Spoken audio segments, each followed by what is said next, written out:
most about Jimmy in this short time you've worked with him? Well, today was our only day on the field, obviously. So I just say, his openness and eagerness to learn, and whether that means from me or to learn the scheme and obviously the way the coaches want it done. So really cool guy. We've talked a lot. Me when I'm going in there getting treatment in the last phase when we were here, I got to learn a lot about him and have some funny, interesting conversations too. So that's really been the best part for me, is just getting to know him as a person. You've obviously been through a lot of off seasons in your career. Like, can you assess how the off season went for you? Like, do you know going into camp if it was really good? Like, how you feel? Like, can you kind of judge that? If I'm healthy, it's always good. I mean, I don't change the way I do things. I try to do everything the right way and attack my off season. Obviously, you cater to different needs based off where you're at, whether it's your age or where you want to improve different parts of your game. So obviously, it's not going to be the exact same regimen, but I hit it the same way. It's not like, I didn't get enough out of this one. At the end of the day, I'm devoted to my craft, and I think that reflects in the way that I play. So I always feel really good about coming into the year. As you approach the season, obviously this is kind of day one of the season as we look at it in a different way. But as you approach a season, do you change like your goals every year? Do you change what you want to accomplish, or is it always kind of the same thing that you're working for? I change very specific goals. As far as a goal for me is being more efficient at the top of a comeback. It's not having 1,500 yards again. At the end of the day, I'm gonna do enough right on the tape to where I'm gonna get enough looks from the quarterback and obviously my coaching staff to where the numbers are gonna be there as long as God willing, I'm healthy. So for me, it's not about the numbers and trying to hit a certain number. It's making the tape look a certain way, and with a certain amount of looks from the quarterback, we're gonna be able to make the rest of that stuff happen. But quarterback has nothing to do with the way that I come out of my comeback or how flat I come out of a in cut, or if I stack the guy rather than going too wide and things like that. So those are the goals that I focus on.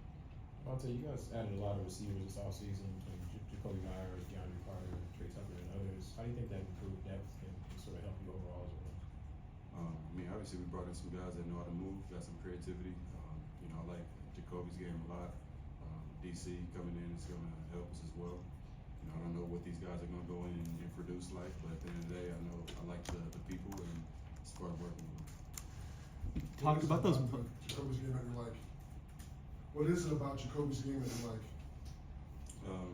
He's just a pretty savvy guy to not be super old in the league. I think this is year 5 for him, if I'm not mistaken, and that's still pretty young in this league to be able to know how to be creative within your routes, but also be on time. And there's a lot of guys that get creative and do a lot of stuff within the route, but then now the quarterback's waiting on them, and it's a sack, and it's not the same rhythm as when everybody else is catching the ball. So there's a lot of things you can learn from them out there, and it's like I said, it's fun because these guys can do a lot, but they come in with they're an open book and they wanna or an open vessel rather, and it's fun to be able to teach them, but also kind of steal some things from them when we're out there on the field together. It's only day one of training camp, but those defensive backs like to, get reps against you. We saw Meek, get pretty fired up, but Marcus Peters has been added. How do you think that you help those guys get better throughout training camp as well? Yeah, man. It's a iron sharpen iron type of game out there. And, I love to see those guys getting fired up because I want to see them doing the same thing when they make a play against somebody else. And I'm definitely gonna turn up on them when I make those plays. So I love to see that type of fire and excitement, and obviously it means a lot to them, not being funny, but it means a lot to them to make a play on me in those situations. So, I got to make sure I don't let them get it. I don't want to kill anybody's confidence, but it's my job to not give too many opportunities for them to be out there beating on the chest. Not sure how many times you've gone up against Marcus, but you look at the interception numbers, and that doesn't happen by accident. No. What, from a wide receiver's perspective, what do you see from his game that allows him to be kind of that productive in a very hard part of the game? Yeah, obviously you got to be a smart player to be able to be on defense and catch the ball as many times as what he has in his career. It doesn't happen, which means it's not just going to go out there and happen again just because he's had it in the past. You got to still come in doing the right things. But I've known Marcus for a long time. We're not family, but we kind of got the same family. So I've been a fan of his game for a while, and being from the same area, I'm definitely rooting for him to have a great year.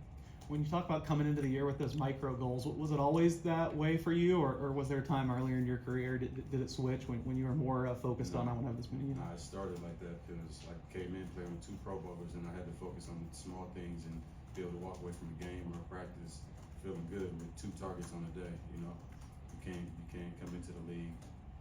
You gotta be humble when you approach this type of league because there's some big dogs out there, and until you one of them, you gotta wait your turn. And for me, it was just locking in, just like when I was at Fresno and I wasn't on the field yet. It was be the scout team player of the week every single week, and then that turned into the scout team player of the year, and that turned into a freshman All-American. Then we know what happened the last year there, and then after that, you got to restart kind of with the hit that restart button or refresh button, should I say, and come in with the same mindset that you did when you were a small fish in a big pond, and get those small goals together. That way, you're not basing your success off of wins and losses or just how many numbers you have, because I don't really control how many times I get the ball. I control what I do with my route and my assignment every time I step up there.